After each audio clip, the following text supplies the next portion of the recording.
오늘 말씀 나누는 시간도 하나님께서 우리의 영혼을 새롭게 하고 성령의 역사 가운데 우리에게 큰 은혜로 함께 하실 줄로 믿습니다. 오늘 로마서 8장 5절 이하의 본문입니다.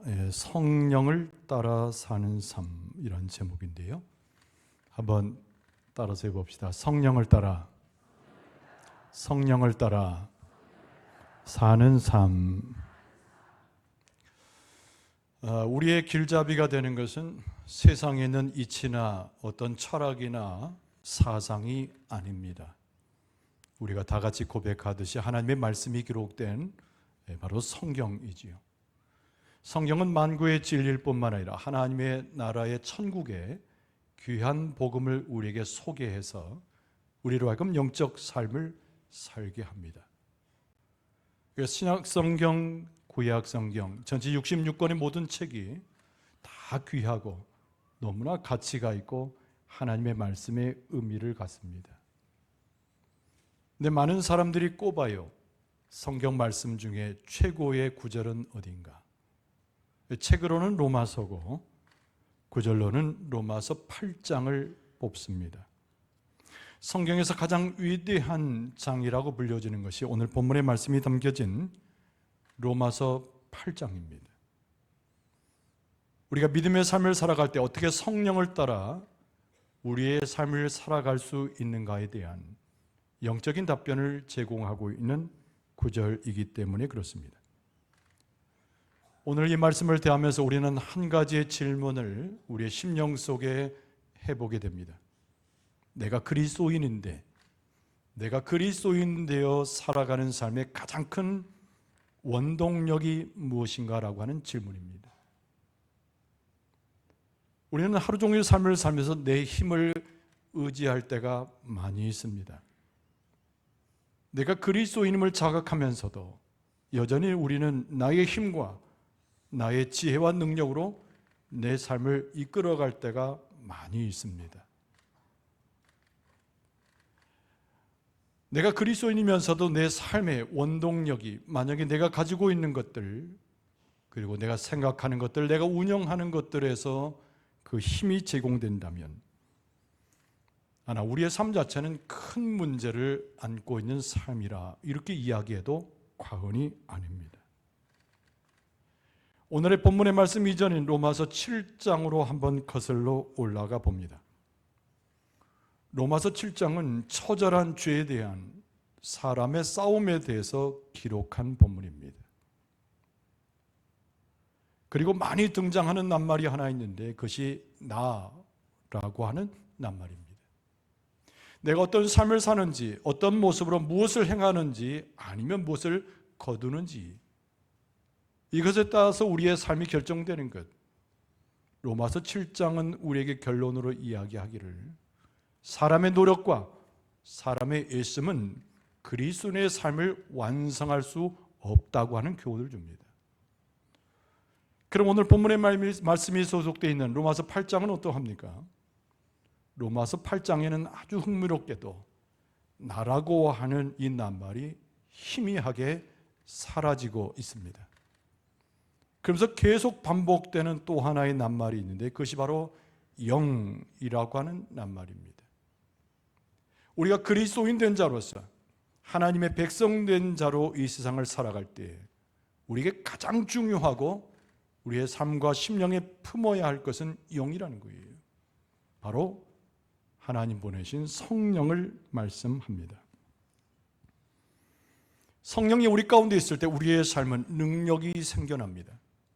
그리고 성령을 따라가는 삶이 무엇인가를 성경은 우리에게 일러주면서 우리는 성령의 사람이고 그리스도인 된 자로서 성령에 이끌려가는 우리의 삶임을 밝혀주고 있습니다. 다시 질문합니다. 그리스도인 된 자로 삶을 살아가면서 우리의 삶의 원동력은 어디에 있는가? 오늘 이 본문의 말씀을 우리가 함께 상고하면서 하나님께서 은혜 가운데 주시는 그 답변을 우리는 찾아갈 수 있어야 합니다. 먼저 살펴볼 대단한 주제 하나는 그리스도인의 삶은 처절한 마음의 전쟁터와 같다고 하는 교훈입니다. 오늘 본문의 말씀에 사도 바울은 성령의 음성으로 6절에 이렇게 말씀했습니다. 육신의 생각은 사망이요 영의 생각은 생명과 평안이니라. 이 말을 뒤집어서 이야기하면 성령의 역사는 생명과 우리에게 평안함을 주지만 육신의 생각은 우리에게 사망을 가져온다고 뚜렷이 말씀하고 있습니다. 육신의 생각을 가지고 사는 삶, 여러분, 영적인 파괴와 영적인 절망, 그리고 쇠퇴어가는 우리의 삶을 경험할 뿐입니다. 죽어서 천국에 가도 하나님과 우리 사이에 분리를 놓고 마는 것이 육신의 생각과 삶입니다. 사도 바울은 갈라디아 교회에 편지했습니다. 그리고 그 유명한 갈라디아서 5장에 육신의 삶과 하나님의 영적인 삶을 대조하여 말씀한 바가 있습니다. 특별히 갈라디아서 5장 앞부분에는 육신의 생각과 육신의 삶의 형편이 얼마나 처절한 인간의 범죄를 낳는가를 뚜렷이 우리에게 일러줍니다. 갈라디아서 5장 19절 이하의 말씀에 육체의 일은 분명하니 곧 음행과 더러운 것과 호색과 우상 숭배와 주술과 원수 맺는 것과 분쟁과 시기와 분냄과 당짓는 것과 분열함과 이단과 투기와 술취함과 방탕함과 또 그와 같은 것들이라. 전에 너에게 경계한 것 같이 경계하노니 이런 일을 하는 자들은 하나님의 나라를 유업으로 받지 못할 것이요. 오늘 본문의 말씀은 갈라디아서와 연결되어 있습니다. 그리고 사도 바울은 성령의 음성으로 우리에게 뭐라고 말씀합니까? 7절 상반절에 육신의 생각은 하나님과 원수되었다고 전제합니다. 여러분, 육신의 생각이 무엇이기에 하나님과 원수된 것으로 우리의 자리를 자리 잡게 할까요? 여러분, 성경의 원문에 보면은 하나님에 대해서 대적하는 자의 모습, 그것이 바로 하나님께 원수된 자의 모습임을 일러줍니다. 하나님께 대적한다라고 하는 것은 동사처럼 보이고 형용사처럼 보이지만 대적감, 이렇게 해석하는 것이 온당합니다. 그 사람 전체의 심령이, 그 전체의 삶의 모습이 대적감 그 자체에 요약되어 있습니다. 하나님과 원수되어서 하나님의 말씀을 도무지 듣지 않습니다. 증오에 불타서 하나님을 존경하지도 않습니다.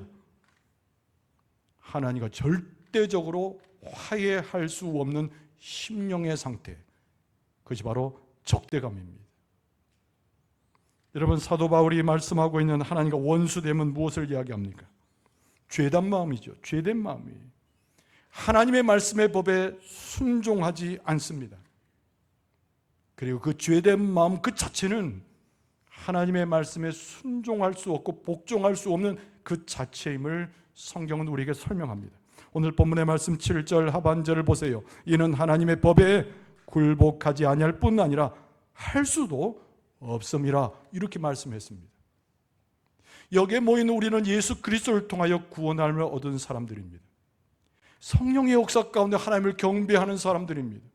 하나님의 은택을 누려 주의 말씀을 사모하는 자들입니다. 하나님의 말씀이 우리 앞에 있을 때 우리는 하나님의 은혜 가운데 그 말씀을 잘 순종해가는 우리의 모습을 발견하곤 합니다. 여러분, 십계명을 보세요. 나 외에 다른 신을 두지 말라. 우리는 절대적으로 하나님을 섬기는 자들입니다.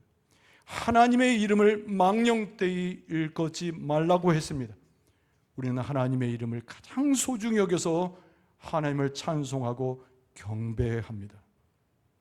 부모에게 순종하라 했습니다. 부모를 공경하고 살인하지 말라, 간음하지 말라, 도적질하지 말라, 내 이외에서의 것을 탐내지 말며 거짓 증거하지 말라고 계속 가르칩니다. 그 말씀이, 그 계명이 있기 전에 우리는 하나님의 자녀로서 그 말씀을 잘 지키고 행해 왔습니다. 그럼 오늘 본문의 말씀에 규정하고 있는 악한 생각과 하나님과 원수된 육신의 생각은 도무지 하나님의 말씀에 관심도 갖지 않으며 그 말씀이 주어져도 그 말씀대로 순종하지 아니하고 그 자체가 하나님의 법을 행할 수 없다라고 못 박아 말씀합니다. 육신의 생각, 육신의 모습의 삶이라고 하는 것은 오늘 본문의 말씀의 결국에는 하나님을 기쁘시게 할 수 없다라고 말씀하지요. 8절을 보시면 육신에 있는 자들은 하나님을 기쁘시게 할 수 없느니라 그랬습니다. 하나님을 기쁘시게 한다는 것이 무엇입니까? 하나님의 눈에 드는 것입니다. 우리의 삶의 일자리가 우리가 밝음으로 행동하고 하나님을 경배하고 하나님 안에 있으니 하나님의 눈에 드는 것, 그저 하나님을 기뻐하는 것입니다. 예수 그리스도를 통하여 새로운 삶을 얻고 성령의 인침을 받을 때는 우리는 하나님을 기쁘게 하는 삶을 살아갑니다. 그러나 여전히 육신의 생각 가운데 있고 육신에 머물러서 그 정죄함 가운데 있는 자들은 도무지 하나님을 기뻐하는 것에 관심도 갖지 아니하고 그의 삶 자체도 하나님의 기쁨이 그 가운데 있지 않습니다. 우리가 혹시 그리스도인이라고 부르면서도, 내가 하나님의 백성이라고 자부하면서도 혹시 우리의 생각이 육신의 생각이요, 육신에 처하고 있는 사람과 별반 다르지 않은 삶을 혹시 살고 있습니까? 큰일 난 겁니다. 대단히 문제가 있는 것입니다. 오늘 본문의 말씀에 사도 바울은 성령의 음성으로 일러주지요. 두 번째, 과연 우리는 그리스도께 속해 있는가라고 질문하라는 얘기입니다. 예수 그리스도께 속해 있다는 말은 다른 말로 오늘의 주제인 우리가 성령을 따라 사는 삶을 살고 있는가에 같은 질문입니다. 여러분, 8장에 나오는 모든 구절들의 진정한 의미는 예수 그리스도를 믿는 우리가 하나님께 속해 있어서 하나님의 자비와 긍휼로서 믿음의 삶을 살아감을 우리에게 뚜렷이 가르쳐주는 장이요 구절입니다. 여러분, 우리가 상상할 수 있는 최대의 상상력을 올려서 오늘 본문의 말씀은 그리스도 안에서 믿음으로 회복되고 새로운 삶을 우리에 대해서 이렇게 말씀합니다. 여러분, 8장 1절에 보면 그러므로 이제 그리스도 예수 안에 있는 자에게는 결코 정죄함이 없나니. 그리고 2절에 뭐라고 말씀합니까? 이는 그리스도 예수 안에 있는 생명의 성령의 법이 죄와 사망의 법에서 너를 해방하였음이라. 예수 그리스도를 믿고 우리는 구원함을 받았습니다. 그리고 성령이 우리를 찾아오셔서 더 이상 정죄받지 아니하고 그 생명의 법을 통하여 성령을 따르며 참된 그리스도인의 삶을 살아가게 하는 것입니다. 우리가 과연 하나님께 속한 자요 그리스도인인가? 이 질문은 성령을 따라서 우리의 삶이 믿음의 삶, 정죄받지 아니하는 복된 삶을 살고 있는가의 질문과 같은 내용입니다. 근데 여기서 우리가 한 가지 중요한 질문 하나를 더 보태요. 도대체 성령은 누구이시고 성령은 어떻게 우리에게 역사하시기에 우리가 성령을 따라 사는 삶이 무엇인가를 어떻게 알 수 있는가라는 질문입니다. 예수님께서 성령을 설명하실 때 바람의 비유에서 일찍이 말씀하셨습니다. 바람이 임의로 붑니다. 사람의 눈에는 바람이 보이지 않지만 흔들리는 잎사귀를 보고 바람이 있는 줄을 안다고 그러셨어요. 성령도 이와 같은 겁니다. 영이시기 때문에 우리의 눈으로 볼 수 없습니다. 뭐라고 설명하기도 너무 어렵습니다. 그러나 성령께서 내 안에 오셔서 우리의 공동체 가운데 오셔서 하는 일과 그 능력을 보게 되면 성령이 계심을 알 수 있는 것입니다. 오늘 본문의 말씀에도 성령을 따라 사는 하나님의 백성의 삶을 일러주거니와 여러분 성경 전체에 보면은 성령의 역사하심과 그 능력에 대해서 우리 가운데 충만하신 그 은혜에 대해서 수없이 설명을 합니다. 그럼 성경에서 말씀하고 있는 성령의 역사와 우리는 그것을 어떻게 경험하는가를 5가지 정도로 정리해 보고자 합니다. 여러분, 첫 번째는 성령이 우리 안에 거하면 우리는 당연히 예수 그리스도에게 큰 관심을 갖게 되고 예수 그리스도 안에 사는 그리스도인의 삶을 살아가게 되는 줄로 믿습니다.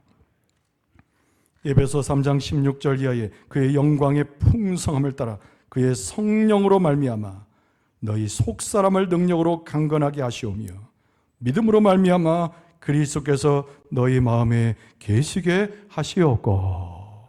성령의 역사가 있으면 예수 그리스도를 좋아하고 예수 그리스도가 우리 안에 들어오시도록 영접하고 그리스도 안에서 우리의 삶을 살아가게 되어 있습니다.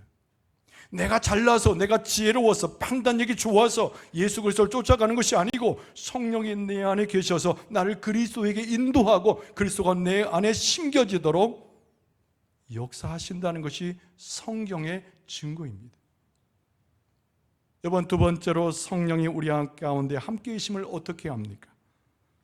성령께서 우리를 붙잡아 주실 때 하나님의 사랑으로 넘쳐나서 세상에 소망을 두는 자가 아니라 하나님께 소망을 두는 자로 하나님 앞에 그리스도인으로 살아가게 되는 줄로 믿습니다.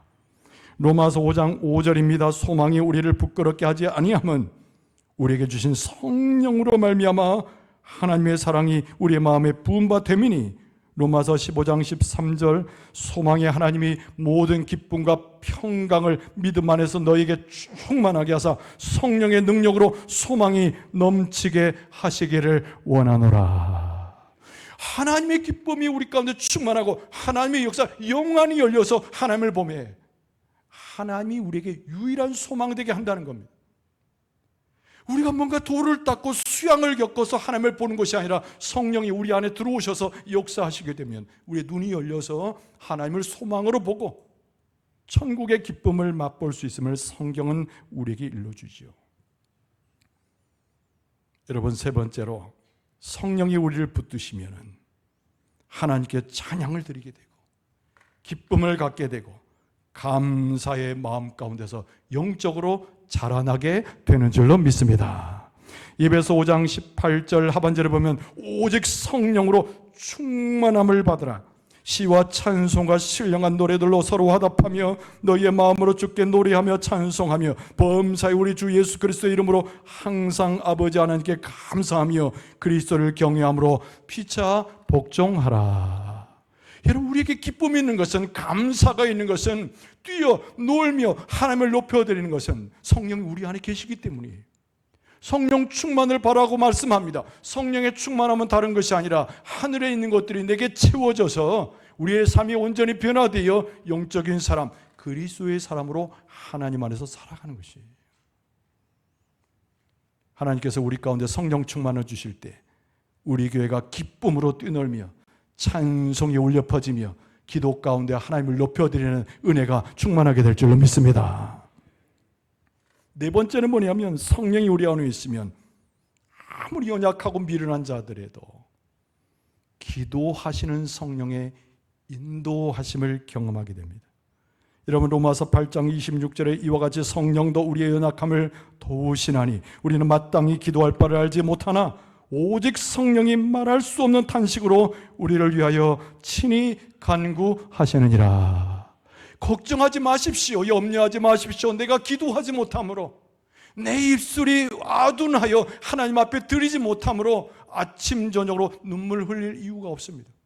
오히려 감사의 눈물을 흘려야 되고 하나님을 찬송해야 됩니다. 왜 그렇습니까? 성령께서 나의 연약함을 아시기에 나를 위해서 비시고 나와 함께 하시고 필요한 것을 위해서 하나님께 간구하시니 성령의 기도에 하나님이 응답하셔서 역시 우리의 기도에 응답하신 하나님이 우리와 함께 하시는 줄로 믿습니다. 한 가지 더, 다섯 번째, 성령이 우리 안에 있으면 우리가 당연히 예수 그리스도의 복음을 만방에 전하게 되어 있습니다. 여러분, 초대교회는 성령에 의해서 세워진 교회입니다. 초대교회 활동했던 사도들도 그렇고 몰려들었던 많은 사람들이 성령의 충만함 가운데 교회 구성원을 이루어 갔습니다. 하나님의 말씀이 그들에게 임하지요. 사도행전 1장 8절입니다. 오직 성령이 너에게 임하시면, 오직 성령이 너에게 임하시면 너희가 권능을 받고 예루살렘과 온 유대와 사마리아와 땅 끝까지 이르러 내 증인이 되리라 하시니라. 우리가 입술이 뛰어나고 수분과 기술이 뛰어나고 우리의 생각이 좋아서 그리스도의 복음을 전하는 것이 아닙니다. 성령이 우리 안에 충만하게 되고 성령이 우리에게 권능을 주고 성령이 내 입술과 심령을 주장하게 되면은 우리가 전파하는 것이 있는데 예수 그리스도의 복음을 능력 있게 전하게 되는 줄로 믿습니다. 하나님께서 우리 교회를 복음의 교회로 삼아 주실 줄로 믿어요. 할렐루야. 할렐루야. 하나님께서 우리의 입술을 열어서 못난 자지만은 어리석은 자지만 판단할 수 없지만 우리의 심령을 들어서 성령으로 충만케 하심에 그리스도의 생명의 복음, 세계를 살리는 복음이 온 만방에 선포되게 될 줄로 믿습니다. 오늘 본문의 말씀으로 돌아오면은 사도 바울이 성령의 음성으로 우리가 하나 언약을 하나님이 주심을 소개하고 있습니다. 여러분, 초대교인들은 두 가지 신앙 속에 살았어요. 하나는 다시 부활하신 예수님입니다. 두 번째는 다시 오실 예수 그리스도이시죠. 예수님의 부활과 다시 오심은 우리에게 어떤 의미가 있습니까? 예수님께서 십자가에 달려 돌아가셨습니다. 허망한 죽음처럼 보였습니다. 죄 가운데 눌려 죽는 것처럼 보였습니다. 그러나 하나님의 은혜로 하나님께서 역사하시는 영의 역사를 통하여 사망 권세를 깨뜨리고 부활하셔서 생명의 주가 되심에 다시 우리 가운데 오실 줄로 믿습니다. 그것처럼 오늘 본문의 말씀은 우리에게 약속하고 있어요. 여러분, 11절 말씀에 예수를 죽은 자 가운데서 살리신 이의 영이 너희 안에 거하시면 그리스도 예수를 죽은 자 가운데서 살리신 이가 너희 안에 거하시는 그의 영으로 말미암아 너희 죽을 몸도 살리시리라. 할렐루야. 우리의 몸은 쉬에 부패했습니다. 우리의 몸은 아무것도 할 수 없는 육신의 생각과 죄악 가운데 빠져 있었어요. 그러나 예수 그리스도의 십자가의 은혜로 우리의 몸은 다시 거듭나고 다시 하나님 앞에 세워짐에 영으로 새로워지고 하나님의 생명의 약속을 받은 것과 동시에 우리의 몸도 예수님께서 다시 오실 때 영화된 부활의 몸으로 하나님을 영접하여 다시 한번 일어나게 될 줄로 믿습니다. 이게 우리의 삶이 영생인 거예요. 육신의 생각과 육신의 몸으로 살아갈 때는 죽는 것이고 사망이지만은 성령의 역사가 우리에 들어오고 성령의 역사가 우리를 붙들어줄 때 참된 그리스도인으로 살아가다가 후패한 우리의 육신마저도 나중에 하나님의 영으로 다시 살림을 받으리라. 엄청난 하나님의 언약입니다. 이 약속이 여러분과 가정과 후손에게 남김없이 이루어지게 될 줄로 믿습니다. 새 하늘과 새 땅이 우리에게 보여주는데 그 땅에 들어갈 자는 영화롭게 부활한 자만 들어가는 거예요. 하나님께서 지금 우리의 삶도 그리스도인답게 능력 있게 살아가게 하실 뿐만 아니라 나중에 예수 그리스도께서 재림하실 때 새 하늘과 새 땅이 우리가 거할 땅이며 하나님과 더불어 영원한 생명을 살게 될 줄로 믿습니다. 믿습니다. 할렐루야. 오늘의 본문의 말씀은 짤막한 본문입니다. 그러나 다시 한번 처음에 드렸던 질문을 다시 상고해 보기를 원해요. 내가 그리스도인인데 도대체 어떤 힘으로 어떤 원동력으로 우리의 삶을 살아갑니까? 많은 사람들이 자신의 노력으로 살아요. 많은 사람들이 쥐꼬리만한 자기의 법령과 자기의 생각으로 살아갑니다. 그러나 많은 사람들이 계속해서 실패하곤 하죠. 하나님께서 우리의 모습을 보시고 선물을 주십니다. 예수 그리스도의 놀라운 은혜뿐만 아니라 성령을 우리에게 선물로 주시는 줄로 믿습니다. 내면에서부터 변화가 일어나고 생명의 성령의 법이기 때문에 우리의 삶 자체를 생명 있는 삶으로 이끌어가는 거예요. 여러분, 성령의 사람, 성령에 이끌림 받는 사람, 성령을 따라가는 사람, 그것이 여러분과 저의 이름이요 우리 교회의 이름이 될 줄로 믿습니다. 기도해야 됩니다. 성령께서 내 안에 충만하기 위해서 기도해야 합니다. 성령께서 나를 변화시켜 달라고 기도해야 합니다. 성령의 능력으로 그리스도인된 참된 그리스도인으로 살아갈 수 있게 해달라고 기도해야 됩니다. 하나님께서 우리의 기도를 1000번, 10,000번 들어주셔서 우리가 성령의 사람이 되어 변화될 뿐만 아니라 능력으로 살아갈 수 있도록 역사하여 주실 줄로 믿습니다. 당신은 그리스도께 속한 사람입니까? 예, 겉으로 대답하는 자가 아니라 성령의 충만한 가운데 확신으로 대답해서 성령의 사람으로 능력 있게 믿음으로 승리하고 하나님 앞에 온전히 영광을 돌리는 주의 자녀로 살아가는 여러분과 저의 모습 되어줄 수 있기를 주의 이름으로 축원합니다.